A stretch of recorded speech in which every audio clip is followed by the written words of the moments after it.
Days Gone originally released in 2019 to a completely underwhelming welcome. Original reviews blasted not only the expected day one release bugs, which were many, but also offered some pretty harsh critique of the story and base level gameplay. Back in 2016, when I first saw the trailer for Days Gone, and in particular the gameplay trailer, I was practically frothing at the mouth with excitement to play this game. The zombies were fast and aggressive, the swarms of enemies, the frantic need to escape, the brutal, visceral combat, setting traps and luring zombies into funnels to gradually whittle them down. I wanted to play Days Gone so much. But when it released, well, it didn't bomb as such. It didn't completely go down in flames, but the reception was anything but good. IGN stated that the gameplay was repetitive and the story missions were wrapped in dramatic importance they didn't earn.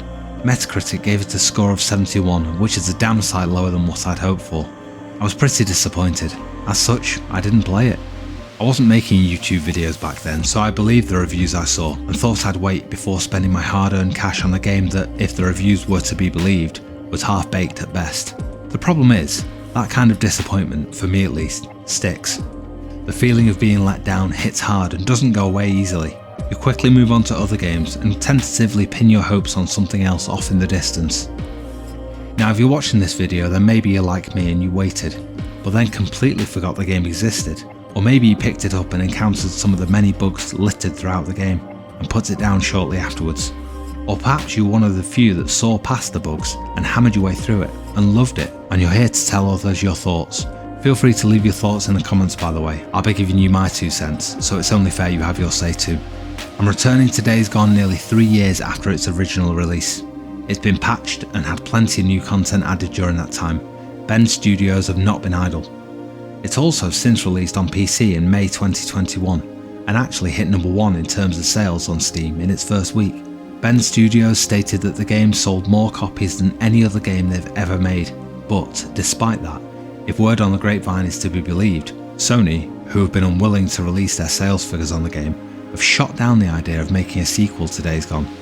At the time of making this video, Days Gone 2 will not be coming according to the current stance, which says to me that the game had some pretty high sales targets, and those targets can't have been met, otherwise a sequel would have been a no-brainer from a financial point of view anyway. So in this review, I'm looking specifically for what's been improved and asking myself the question: did Days Gone fail, or was it overlooked and unappreciated? Are we gamers a bunch of entitled assholes who always expect too much, or did it miss the boat when it was released with so many bugs and as such got itself branded as a failure before its time? Should the release date have been delayed? I'll offer my opinion on the story without going into any spoilers. I'll talk about the difficulty, the gameplay, the look and feel of the game, and the improvements that have been made since release, which makes Days Gone, in my opinion, a fantastic game which you would be forgiven for having given a pass. I'll be making a case for why you might want to give this another look if, like me, you walked on by after the initial reviews back in 2019. So let's start with the story. At its core, I would say Days Gone is a love story. A story about companionship, loyalty and friendship. A story about a world torn apart by a zombie apocalypse, but one that is brought back down to earth to focus on the protagonist and the impact it's had on him and those he loves.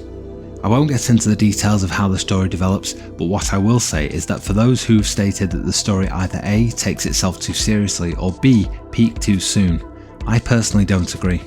I feel that the early story ties you to the protagonist really well, provides an emotional attachment and a curiosity to see how things play out. I also feel that the voice acting for the game is done really well. For me, it didn't feel cheesy or cheap. I wouldn't say that the story at its core is the most original I've ever seen, but despite that, I feel that it's pulled off well, and even when the story feels familiar in places, it's the good kind of familiar, like a favourite book. One thing I loved is how the main story quest lines and the side quests were weaved together. You'll find yourself completing side quests and uncovering smaller elements of the main story along the way. To me, it made the game feel like one intricate story rather than having a bunch of side quests in there for the sake of bulking out the gameplay. They reinforced a few things for me in the game setting.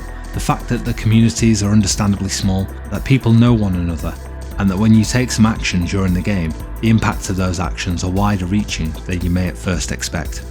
When Days Gone was in development, they actually had some binary choices baked into the story apparently, allowing the player to choose their own path, but eventually these were removed due to the fact they wanted to cement the character development, the code that Deacon St. John lives by, and apparently the choices were messing with the overall narrative they wanted to portray. There are the occasional choices presented to you along your journey, but these will not impact the overarching story of the game or take you onto branching paths. I enjoyed the side quests too. Again, I felt they were well told mini stories, all completely voice acted, and when slotted into the bigger picture, I felt they fit perfectly and occasionally caused some unexpected gameplay twists. I'll give you an example of that shortly. So moving on to the gameplay. At its core, this is a cross between a survival game, a stealth game, and a brutal gunplay / melee combat experience woven together. Depending on which difficulty you play the game on, this will skew the game in one direction or another. I played my first time on the hard difficulty, and it actually was pretty difficult in places, despite there being much harder options I could have chosen. The harder the difficulty you pick, the more scarce the resources are, and the more damage your enemies can soak up, which naturally means you'll need more in order to survive. The survival mode will remove the ability to highlight items on your HUD, which means spotting those items will be so much harder. On your journey, you will learn to craft items to help you out when encountering the various enemies in the game. You'll learn to craft traps and ways to distract your enemies, which become essential when taking on hordes. The enemies in the game come in various flavours. Zombies, of course, are both the backdrop of the story and provide some of the most exciting and memorable experiences in the game. Zombies are aggressive and fast moving, more like your DayZ type zombie rather than your Walking Dead type of zombie. Now the game, for me at least, didn't come with any jump scares. I didn't have any moments while playing that made me jump out of my skin, and I'm not boasting here or pretending I'm all brave and manly. I played through Bloodborne for the first time recently on a Let's Play on my other channel and jumped out of my skin every 5 seconds or so.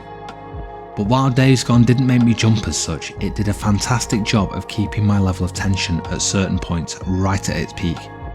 The lack of resources and the constant risk of discovery, the fact that if I was spotted by one zombie, there were likely to be more very close by who would be alerted, especially if I took down one using a gun without a silencer.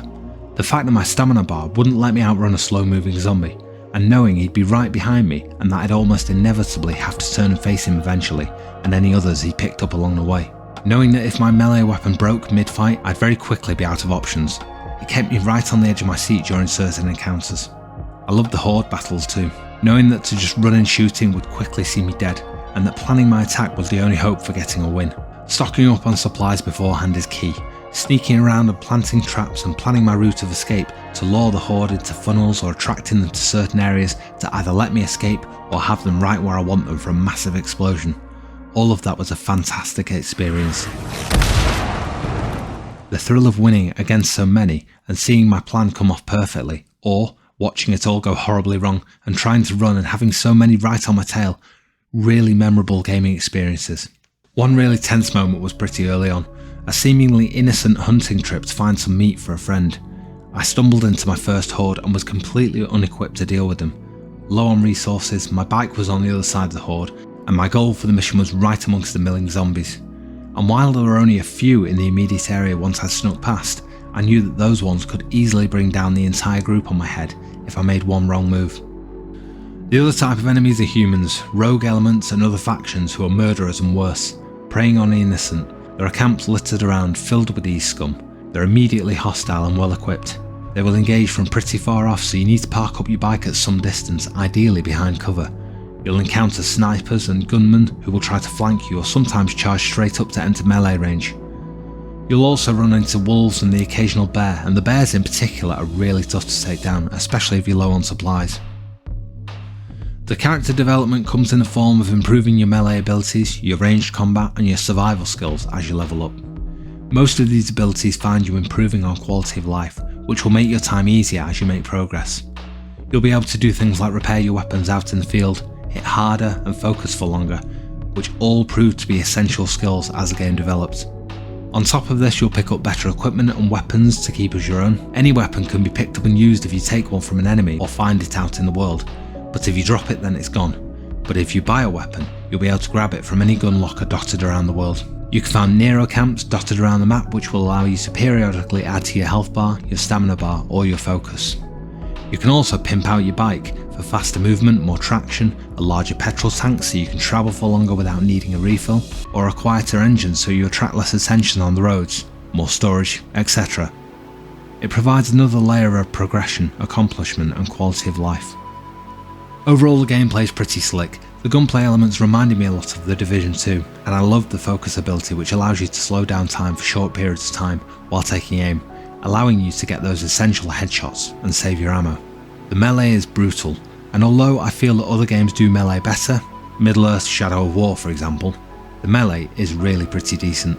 The stealth elements of the game are great too, the executions are realistic, and while you don't have any Assassin's Creed style moves to fall back on, this only goes to emphasise that the protagonist is just a normal guy who happens to be hard as nails, not a superhero.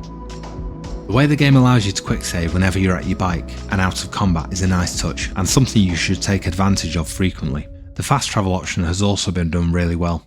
You can fast travel between points on the map, but only if A, you have enough fuel in the tank, and B, there aren't any major obstacles in the way, such as a horde or a bunch of nests you need to take out to thin the zombie population in that area.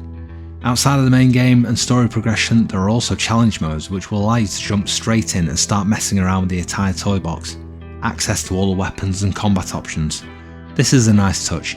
It provides a more arcade-like feeling, which sits outside the main story if you need a break from that, but still want to smash some zombie skulls. I've been playing on PS5 and the free 60 FPS upgrade really makes the game sing.